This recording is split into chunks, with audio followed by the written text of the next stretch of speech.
नहीं है साहब। इलेक्शन का पहले वो केम्पन्ना वो कॉन्ट्रैक्टर का प्रेसिडेंट था। वो हमारा पार्टी का ऊपर इलेक्शन का टाइम में एक इंजाम लगाया था। 40% कमीशन लेता है ऐसा। सो उसका बहुत हंगामा करके वो इलेक्शन में भी जीता है कांग्रेस। मेन इशू वही है।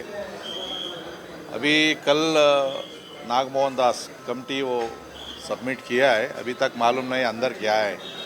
ये झूठ अंजाम लगाया था सर। वो 40% कैसा कैसा ले सकता है? खुद वो कैंपन्ना है ना, वो बहुत बुढ़ा आदमी था।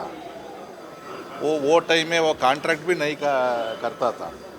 अभी देखो, ये गवर्नमेंट में कल भी कॉन्ट्रैक्टर्स एसोसिएशन ये सरकार का ऊपर अंजाम लगाया था। 40% नहीं है, 60%।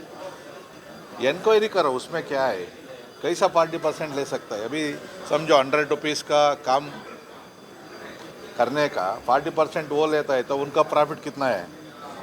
खाली 25% काम भी नहीं होता है। इंस्पेक्शन करो, अभी देखेंगे वो उसमें क्या है। वो मेरा ख्याल से वो 100% झूठ बोल दिए वो कैंपन्ना।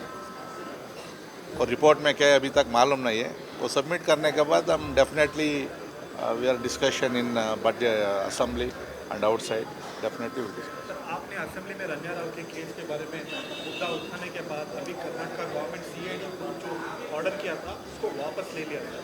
अभी वो सेंट्रल गवर्नमेंट का एजेंसीज चालू किया ना इंक्वायरी, इसलिए मेरा ख्याल से वो सीआईडी का वापस लिया है। सीआईडी वो डेफिनेटली उधर क्या हुआ है वो छुपाने का इरादा नहीं है। वो सही क्या है वो सबमिट करना पड़ेगा। सो गवर्नमेंट का एजेंसी सबमिट करने तो स्टेट गवर्नमेंट का बहुत मुश्किल होता है, इसलिए वो वापस लिया है मेरा इरादा से।